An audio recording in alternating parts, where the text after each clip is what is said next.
ଜୀବନର ଏହି ଅଣନିଶ୍ୱାସୀ ଦୌଡ଼ରେ ଆପଣ ନିଜକୁ ଏକା ଅନୁଭବ କରୁଛନ୍ତି କି?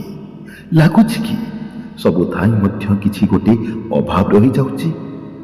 ଆଜିର ଏହି ଅଶାନ୍ତ ଦୁନିଆରେ ଯେତେବେଳେ ମନ ଭାଙ୍ଗିଯାଏ, ଆଖି ଲୁହରେ ଭରିଯାଏ, ଆଉ ବାଟ ଦିଶେ ନାହିଁ, ସେତେବେଳେ କେବଳ ଜଣେ ହିଁ ଆମ ହାତ ଧରିବାକୁ ଆସନ୍ତି।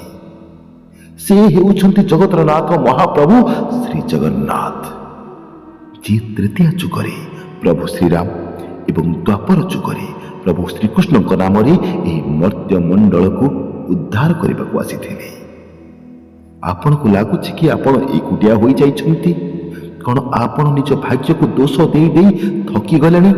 କ'ଣ ଆପଣଙ୍କୁ ଲାଗୁଛି କି ଆପଣ ଯେତେ ଚେଷ୍ଟା କଲେ ବି ସମୟ ଆପଣଙ୍କ ସାଥ ଦେଉନି? ନିଜ ଲୋକେମାନେ ଆଜି ପର ଭଳି ବ୍ୟବହାର କରୁଛନ୍ତି। ତେବେ ବ୍ୟସ୍ତ ହୁଅନ୍ତୁ ନାହିଁ, କାରଣ ଆଜି ଆପଣ ଏହି ଭିଡ଼ିଓରେ ପହଞ୍ଚିଛନ୍ତି ମାନେ ସ୍ୱୟଂ ସେହି ଚକାଟଳା, ସେହି ପରମ ବ୍ରହ୍ମ ପ୍ରଭୁ ଶ୍ରୀ ଜଗନ୍ନାଥ ଆପଣଙ୍କୁ କିଛି କହିବାକୁ ଚାହୁଁଛନ୍ତି। ପ୍ରାୟ 5000 ବର୍ଷ ପୂର୍ବେ କୁରୁକ୍ଷେତ୍ରର ସେହି ରକ୍ତ ରଞ୍ଜିତ ମଇଦାନରେ ଯେତେବେଳେ ଜଣେ ବୀର ଯୋଦ୍ଧା ଅର୍ଜୁନ ନିଜ ଆଖିର ଲୁହକୁ ପୋଛି ନ ପାରି ହାତରୁ ଗାଣ୍ଡିବ ଧନୁ ଛାଡ଼ି ଦେଇଥିଲେ, ସେତେବେଳେ ସାରଥୀ ସାଜିଥିବା ପ୍ରଭୁ ଶ୍ରୀକୃଷ୍ଣ କହିଥିଲେ ଏମିତି 18ଟି କଥା, ଯାହା କେବଳ ଯୁଦ୍ଧ ଜିତାଇ ନଥିଲା, ବରଂ ହାରିଯାଇଥିବା ମଣିଷକୁ ବଞ୍ଚିବାର ନୂଆ ପଥ ଦେଖାଇଥିଲା। ଯଦି ଆପଣ ନିଜ ଜୀବନ ଯୁଦ୍ଧରେ ହାରି ଯାଉଛନ୍ତି, ତେବେ ଏହି କିଛି ମିନିଟ୍ ଆପଣଙ୍କ ପାଇଁ ଶ୍ରୀକୃଷ୍ଣଙ୍କର ସେହି ଗୀତାମୃତ। ଆସନ୍ତୁ ଜାଣିବା ସେହି 18ଟି ସତ୍ୟ, ଯାହା ଶୁଣିବା ପରେ ଆପଣ କେବେ ବି ଏକୁଟିଆ ଅନୁଭବ କରିବେନି। ତେବେ ଅନ୍ୟମାନଙ୍କ ଭଳି କିଛି ବି କହି ତାକୁ ମୁଁ ପବିତ୍ର ଶ୍ରୀମଦ୍ ଭଗବତ ଗୀତା ସହ ଯୋଡ଼ି ମିଛ କହିବିନି, ବରଂ ଆପଣଙ୍କୁ ନିଜେ ଶ୍ରୀକୃଷ୍ଣ ଯାହା କହିଛନ୍ତି ତାହା ଅଧ୍ୟାୟ ଏବଂ ଶ୍ଲୋକ ନମ୍ବର ସହ କହିବି। ଯଦି ପାରିବେ ତେବେ ଆପଣ ଏହାକୁ ଶ୍ରୀମଦ୍ ଭଗବତ ଗୀତା ସହ ମିଳେଇକି ଦେଖିପାରିବେ। ତେବେ ଆସନ୍ତୁ ଆଉ ଡେରି ନ କରି ସେହି 18ଟି ଗୀତାର ବିଚାର ଏବଂ ଜୀବନର ସତ୍ୟ ବିଷୟରେ ଜାଣିବା। ଅଧ୍ୟାୟ 2 ଶ୍ଲୋକ 47। ଫଳର ଚିନ୍ତା ଛାଡ଼ି କର୍ମ କର, the power of focus. Shrikrishna କହୁଛନ୍ତି ତୁମେ ଚିତ୍ର କରିବା ଉପରେ ଧ୍ୟାନ ଦିଅ, ଲୋକଙ୍କ ପସନ୍ଦ ଉପରେ ନୁହେଁ। ଯଦି ପିଲାମାନେ କେବଳ ପରୀକ୍ଷା ରେଜଲ୍ଟ କଥା ଭାବିବେ, ତେବେ ପାଠ ବା କେମିତି ପଢ଼ିବେ? ତେଣୁ କର୍ମରେ ମନ ଲଗାନ୍ତୁ, ଫଳ ତ ମାଲିକଙ୍କ ହାତରେ। ଜୀବନର ପ୍ରତ୍ୟେକଟି କାର୍ଯ୍ୟରେ ଯଦି ଆପଣ ପରିଣାମ ବିଷୟରେ ଚିନ୍ତା କରି ପରିଶ୍ରମ କରିବେ, ତେବେ ଆପଣ କେବେ ସଫଳ ହୋଇପାରିବେ ନାହିଁ। ଅଧ୍ୟାୟ 2 ଶ୍ଲୋକ 13 ଏବଂ 27। ପରିବର୍ତ୍ତନକୁ ଗ୍ରହଣ କର, ଆକ୍ସେପ୍ଟାନ୍ସ। ଗୋଟିଏ ସମୟରେ ଜଣେ ରାଜା ବହୁ ଦୁଃଖୀ ଥିଲେ। ସେହି ଜଣେ ସାଧୁଙ୍କୁ ଉପାୟ ମାଗିଲେ। ସାଧୁ ତାଙ୍କୁ ଏକ ମୁଦି ଦେଇ କହିଲେ, ଏଥିରେ ଏମିତି ଏକ ବାକ୍ୟ ଲେଖା ଅଛି ଯାହା ତୁମକୁ ସବୁ ପରିସ୍ଥିତିରେ ଶାନ୍ତି ଦେବ। ସେଥିରେ ଲେଖା ଥିଲା, ଏହି ସମୟ ବି ଚାଲିଯିବ। ଆଜି ଯଦି ଆପଣଙ୍କ ପକେଟ ଖାଲି ଅଛି କିମ୍ବା ଶରୀର ଅସୁସ୍ଥ ଅଛି, ମନେ ରଖନ୍ତୁ ଏହା ସ୍ଥାୟୀ ନୁହେଁ। କାଲି ସୂର୍ଯ୍ୟ ପୁଣି ଉଇଁବ। ଦୁଃଖ ପରେ ସୁଖ, ପୁଣି ସୁଖ ପରେ ଦୁଃଖ, ଏସବୁ ତ ସଂସାରର ନିୟମ। ସମୟ ପରିବର୍ତ୍ତନଶୀଳ, ଏହାକୁ ଗ୍ରହଣ କରନ୍ତୁ। ଅଧ୍ୟାୟ 2 ଶ୍ଲୋକ 63। କ୍ରୋଧ ହିଁ ଆପଣଙ୍କ ଶତ୍ରୁ, କଣ୍ଟ୍ରୋଲ ଓଭର ଆଙ୍ଗର।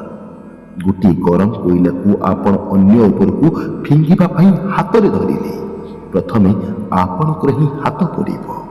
ଆଜିର ସମୟରେ ଛୋଟ ଛୋଟ କଥାରେ ଆମେ ରାଗି ଯାଇଥାଉ। ଭଗବାନ ଶ୍ରୀକୃଷ୍ଣ କହୁଛନ୍ତି, କ୍ରୋଧ ମଣିଷର ବିପିକୁ ଖାଇଯାଇଥାଏ। ରାଗିବା ସମୟରେ କୌଣସି ନିଷ୍ପତ୍ତି ନିଅନ୍ତୁ ନାହିଁ। ସେତେବେଳେ ଚୁପ୍ ରହିବା ହିଁ ସବୁଠାରୁ ବଡ଼ ଶକ୍ତି, କାରଣ କ୍ରୋଧ ଅନ୍ୟର କ୍ଷତି କରିବା ପୂର୍ବରୁ ପ୍ରଥମେ ନିଜର କ୍ଷତି କରିଥାଏ। ଅଧ୍ୟାୟ 6 ଆତ୍ମସଂଯମ ଯୋଗ, ଶ୍ଲୋକ ନମ୍ବର 5। ନିଜ ଉପରେ ବିଶ୍ୱାସ, ସେଲ୍ଫ ବିଲିଫ୍। ହନୁମାନ ଜାଣିନଥିଲେ ଯେ ସେ ସମୁଦ୍ର ଲାଙ୍ଘି ପାରିବେ। ଯେତେବେଳେ ଜାମ୍ବବାନ ତାଙ୍କୁ ତାଙ୍କର ଶକ୍ତି ମନେ ପକାଇଥିଲେ, ସେ ଅସମ୍ଭବକୁ ସମ୍ଭବ କରିଥିଲେ। ଶିକ୍ଷାରେ ଅସୀମ ଶକ୍ତି ଅଛି, ମୁଁ ପାରିବିନି ଏପରି କହି ନିଜକୁ ଦୁର୍ବଳ କରନ୍ତୁ ନାହିଁ। ଭଗବାନ ଆପଣଙ୍କ ହୃଦୟରେ ଅଛନ୍ତି, ତେଣୁ ଆପଣ କେବେ ବି ଅସହାୟ ନୁହନ୍ତି। ଅଧ୍ୟାୟ 4 ଜ୍ଞାନ କର୍ମ ସନ୍ନ୍ୟାସ ଯୋଗ।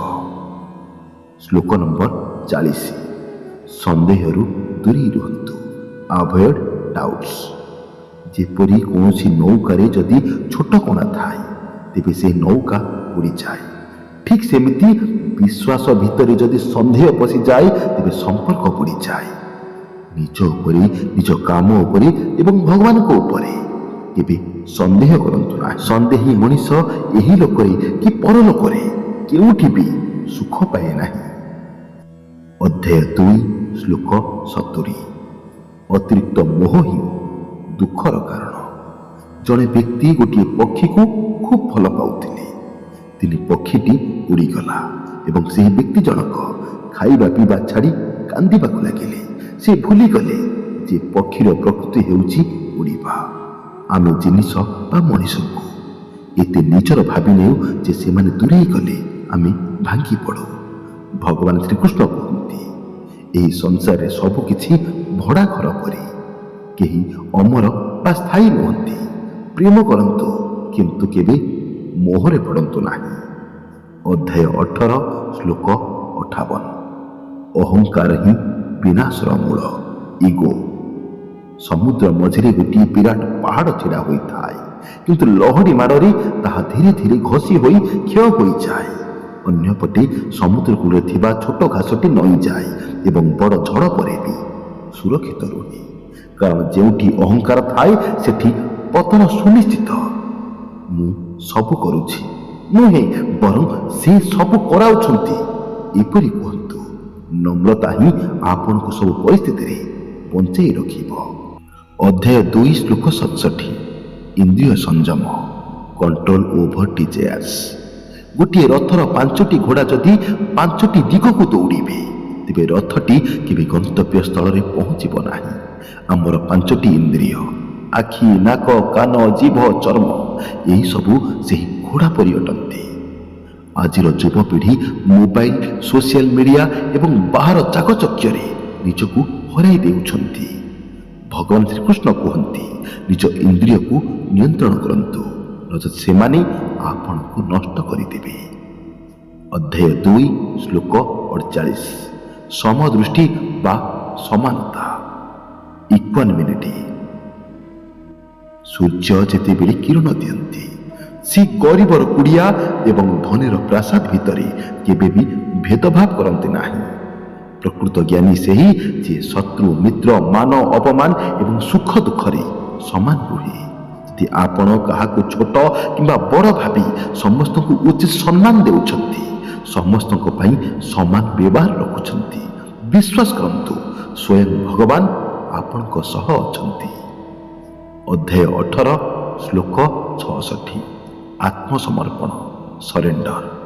ଦ୍ରୌପଦୀ ଯେତେବେଳେ ନିଜ ଶକ୍ତିରେ ନିଜକୁ ରକ୍ଷା କରିବାକୁ ଚେଷ୍ଟା କରୁଥିଲେ ସେତେବେଳେ ଶ୍ରୀକୃଷ୍ଣ ଆସିନଥିଲେ, କିନ୍ତୁ ଯେତେବେଳେ ସେ 2 ହାତ ଟେକି ସମ୍ପୂର୍ଣ୍ଣ ଭାବେ ଶ୍ରୀକୃଷ୍ଣକୁ ଡାକିଲେ ସେତେବେଳେ ପ୍ରଭୁ ଶ୍ରୀକୃଷ୍ଣ ଅନନ୍ତ ବସ୍ତ୍ର ହୋଇ ତାଙ୍କୁ ରକ୍ଷା କରିଥିଲେ।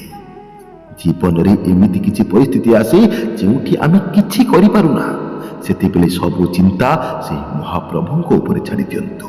ଯେଉଁ ବୋଝ ଆପଣ ଉଠାଇ ପାରୁନାହାନ୍ତି ସେହି ବୋଝ ଉଠାଇବାକୁ ଭଗବାନ ପ୍ରସ୍ତୁତ ରୁହନ୍ତି। ଅଧ୍ୟାୟ 4 ଶ୍ଲୋକ 39। ଶ୍ରଦ୍ଧା ଓ ବିଶ୍ୱାସର ଶକ୍ତି। Power of faith. ଜଣେ ଶିଷ୍ୟ ତାଙ୍କ ଗୁରୁଙ୍କୁ ପଚାରିଲେ, ଭଗବାନ କାହିଁକି ଦେଖାଯାଆନ୍ତିନି? ଗୁରୁ କହିଲେ, କ୍ଷୀର ଭିତରେ ଘିଅ ଥାଏ, କିନ୍ତୁ ତାକୁ ବାହାର କରିବା ପାଇଁ ମନ୍ଥନ କରିବାକୁ ପଡ଼େ। ଠିକ୍ ସେମିତି ବିଶ୍ୱାସର ସହ ନିଜ ମନକୁ ମନ୍ଥନ କଲେ ହିଁ ଭଗବାନଙ୍କୁ ଅନୁଭବ କରି ହୁଏ। ଯଦି ଆପଣଙ୍କର ବିଶ୍ୱାସ ଅଛି ତେବେ ପଥର ଭିତରେ ବି ପରମେଶ୍ୱର ଅଛନ୍ତି। ଯଦି ବିଶ୍ୱାସ ନାହିଁ ତେବେ ସାମ୍ନାରେ ଭଗବାନ ଥିଲେ ବି ଆପଣ ତାଙ୍କୁ ଚିହ୍ନି ପାରିବେ ନାହିଁ। ନିଜ କର୍ମ ଏବଂ କର୍ତ୍ତାଙ୍କ ଉପରେ ଦୃଢ଼ ବିଶ୍ୱାସ ରଖନ୍ତୁ। ଅଧ୍ୟାୟ 17 ଶ୍ଲୋକ 20। ଦାନର ମହିମା। ଦ ଜୟ ଅଫ୍ ଗିଭିଂ। ଗୋଟିଏ କୂଅରୁ ଯେତେ ପାଣି କାଢ଼ିଲେ ବି ତାହା ଶୁଖେ ନାହିଁ, ବରଂ ନୂଆ ପାଣିରେ ଭର୍ତ୍ତି ହୋଇଯାଏ। କିନ୍ତୁ ଗୋଟିଏ ପୋଖରୀର ପାଣି ବ୍ୟବହାର ନ କରାଗଲେ ତାହା ପଚି ଯାଇଥାଏ। ଭଗବାନ ଶ୍ରୀକୃଷ୍ଣ କହୁଛନ୍ତି, ଯାହା ପାଖରେ ଯାହା ଅଛି ତାହା ବାଣ୍ଟିବା ଶିଖନ୍ତୁ। ଯଦି ଧନ ଅଛି ତେବେ ସାହାଯ୍ୟ କରନ୍ତୁ, ଯଦି ଯଦି ଜ୍ଞାନ ଅଛି ତେବେ ଶିକ୍ଷା ଦିଅନ୍ତୁ। ଦେବା ଦ୍ୱାରା କମେ ନାହିଁ, ବରଂ ବଢ଼ିଥାଏ। ଅଧ୍ୟାୟ 4 ଶ୍ଲୋକ 8 ସତ୍ୟର ପଥ, ପାଥ୍ ଅଫ୍ ଟ୍ରୁଥ୍।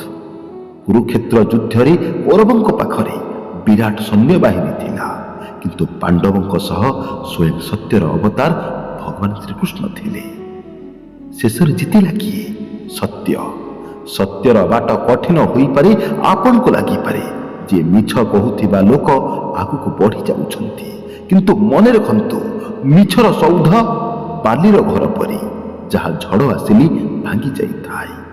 ସତ୍ୟ ହିଁ ଆପଣଙ୍କୁ ଶେଷ ପର୍ଯ୍ୟନ୍ତ ସୁରକ୍ଷା ଦେଇପାରିବ। ଅଧ୍ୟାୟ 2 ସଂଖ୍ୟା ଯୋଗ, ଶ୍ଲୋକ ନମ୍ବର 47 ଅତିରିକ୍ତ ଚିନ୍ତା ବା ଓଭର ଥିଙ୍କିଂରୁ ମୁକ୍ତି ପାଆନ୍ତୁ। ଯଦି ଆପଣ ଗୋଟିଏ ଗ୍ଲାସର ପାଣିକୁ 1 ମିନିଟ୍ ଧରିକି ଧରିବେ ତେବେ କିଛି ହେବନି, କିନ୍ତୁ ତାକୁ ଯଦି ଆପଣ 1 ଘଣ୍ଟା ଧରି ଧରିବେ ଆପଣଙ୍କର ହାତ ବିନ୍ଧିବ। ଠିକ୍ ଯେମିତି ଚିନ୍ତା, ଅତୀତରେ ଯାହା ହୋଇଗଲା ତାକୁ ଆପଣ ବଦଳାଇ ପାରିବେ ନାହିଁ, ଯାହା ଭବିଷ୍ୟତରେ ହେବ ତାହା ଆପଣ ଜାଣିନାହାନ୍ତି। ତେଣୁ ଅଯଥା ଚିନ୍ତା କରି ନିଜର ବର୍ତ୍ତମାନକୁ ନଷ୍ଟ କରନ୍ତୁ ନାହିଁ। ଭଗବାନଙ୍କ ସ୍ମରଣୀ ଏତିକି କୁହ, ପ୍ରଭୁ ମୁଁ ତୁମକୁ ସବୁ ସମର୍ପି ଦେଲି। ଅଧ୍ୟାୟ 3 ଶ୍ଲୋକ 35 ନିଜର କର୍ତ୍ତବ୍ୟ ଓ ଧର୍ମ, ଡ୍ୟୁଟି ଫାଷ୍ଟ। ଯେତେବେଳେ ଅର୍ଜୁନ ଯୁଦ୍ଧ ମଇଦାନରେ ନିଜର ସମ୍ପର୍କୀୟଙ୍କୁ ଦେଖି ମୋହରେ ପଡ଼ିଗଲେ, ଭଗବାନ ଶ୍ରୀକୃଷ୍ଣ କହିଲେ, ଏହା ମୋହର ସମୟ ନୁହେଁ, ଏହା ତ କର୍ତ୍ତବ୍ୟର ସମୟ। ଆପଣ ଜଣେ ପୁଅ, ଝିଅ, ବାପା ବା ମା ଭାବରେ ନିଜର ଦାୟିତ୍ୱରୁ କେବେ ବି ମୁହଁ ମୋଡ଼ନ୍ତୁ ନାହିଁ। ପରିସ୍ଥିତି ଯାହା ବି ହେଉ, ନିଜର କର୍ତ୍ତବ୍ୟ ପାଳନ କରିବା ହିଁ ସବୁଠାରୁ ବଡ଼ ପୂଜା। ଅଧ୍ୟାୟ 4 ଶ୍ଲୋକ 38 ଜ୍ଞାନର ଆଲୋକ, ଦ ଟର୍ଚ୍ଚ ଅଫ୍ ନଲେଜ। ଅନ୍ଧାର ଘରଟିଏ 100 ବର୍ଷର ହୋଇପାରେ, କିନ୍ତୁ ଗୋଟିଏ ଛୋଟ ଦୀପ ଜଳିଲେ ସେହି ଅନ୍ଧାର ଖେଳିକରି ଦୂର ହୋଇଯାଏ। ଶ୍ରୀକୃଷ୍ଣ କହୁଛନ୍ତି, ଏହି ସଂସାରରେ ଜ୍ଞାନ ଭଳି ପବିତ୍ର ଜିନିଷ ଆଉ କିଛି ନାହିଁ। ଆମେ ଅଜ୍ଞାନତାବଶତଃ ଦୁଃଖ ପାଉଛୁ। ଯେଉଁଦିନ ଆମେ ବୁଝିଯିବା ସୁଖ ଦୁଃଖ କେବଳ ମନର ଗୋଟିଏ ଅବସ୍ଥା ମାତ୍ର, ସେଇଦିନ ଆମେ ମୁକ୍ତ ହୋଇଯିବା। ସବୁବେଳେ ଭଲ ବହି ପଢ଼ନ୍ତୁ ଏବଂ କିଛି ନୂଆ ଶିଖନ୍ତୁ, ଏହା ହିଁ ଆପଣଙ୍କୁ ସବୁ ସମସ୍ୟାରୁ ବାହାର କରିଦେବ। ଅଧ୍ୟାୟ 16 ଶ୍ଲୋକ 2 ଓ 3 କ୍ଷମା କରିବା ଶିଖନ୍ତୁ, ଦ ଗ୍ରେସ୍ ଅଫ୍ ଫରଗିଭନେସ୍। ଜଣେ ବ୍ୟକ୍ତି ବାରମ୍ବାର ଗୋଟିଏ ବିଛାକୁ ପାଣିରୁ ବଞ୍ଚାଉଥିଲେ, କିନ୍ତୁ ବିଛାଟି ତାଙ୍କୁ ବାରମ୍ବାର ଦଂଶନ କରୁଥିଲା। ଜଣେ ପଚାରିଲେ, ସେ ଡଞ୍ଚୁଥିଲେ ବି ଆପଣ ତାକୁ କାହିଁକି ବଞ୍ଚାଉଛନ୍ତି? ବ୍ୟକ୍ତି ଜଣକ କହିଲେ, ଦଂଶିବା ତାର ପ୍ରକୃତି, ଆଉ ରକ୍ଷା କରିବା ମୋର ପ୍ରକୃତି। ଗୀତା ଶିଖାଏ, କ୍ଷମା ହେଉଛି ବୀରମାନଙ୍କ ଭୂଷଣ। ଯଦି କେହି ଆପଣଙ୍କର ଖରାପ କରିଛି ତେବେ ତାକୁ କ୍ଷମା କରିଦିଅନ୍ତୁ। ପ୍ରତିଶୋଧ ନେଲେ ଆପଣ ତାଙ୍କ ଭଳି ହୋଇଯିବେ, କିନ୍ତୁ କ୍ଷମା କଲେ ଆପଣ ଭଗବାନଙ୍କ ଭଳି ହୋଇଯିବେ। ନିଜ ମନରୁ ସେହି ବୋଝକୁ ଓହ୍ଲାଇ ଦିଅନ୍ତୁ। ଅଧ୍ୟାୟ 18 ମୁଖ୍ୟ ସନ୍ନ୍ୟାସ ଯୋଗ, ଶ୍ଲୋକ ନମ୍ବର 66 ଶରଣାଗତି ମୋକ୍ଷର ମାର୍ଗ, ଟୋଟାଲ ସରେଣ୍ଡର। ଛୋଟ ପିଲାଟି ଯେତେବେଳେ ମେଳାରେ ନିଜ ବାପାଙ୍କ ହାତ ଧରିଥାଏ, ସେ ନିଶ୍ଚିନ୍ତ ହୋଇ ବୁଲୁଥାଏ। ତାକୁ ଡର ନଥାଏ ଯେ ସେ ହଜିଯିବ ବୋଲି, କାରଣ ସେ ଜାଣିଛି ତା ବାପା ତା ସାଥିରେ ଅଛନ୍ତି। ଭଗବାନ ଶ୍ରୀକୃଷ୍ଣ ଗୀତାର ଶେଷରେ କହୁଛନ୍ତି, ସବୁ ଧର୍ମ ସବୁ ଚିନ୍ତା ପରିତ୍ୟାଗ କରି କେବଳ ମୋ ଶରଣକୁ ଆସ, ମୁଁ ତୁମକୁ ସବୁ ପାପ ଓ ଦୁଃଖର ମୁକ୍ତି ଦେବି। ସବୁଠାରୁ ବଡ଼ ଦାୟିତ୍ୱ ସେହି ମହାପ୍ରଭୁଙ୍କ ଉପରେ ଛାଡ଼ି ଦିଅନ୍ତୁ। ଜୀବନ ରଥର ସାରଥୀ ସେହି ଶ୍ୟାମ ଘନକୁ କରିଦିଅନ୍ତୁ। ଦେଖିବେ ଆଉ କୌଣସି ବିପଦ ଆପଣଙ୍କୁ ଛୁଇଁ ପାରିବନି।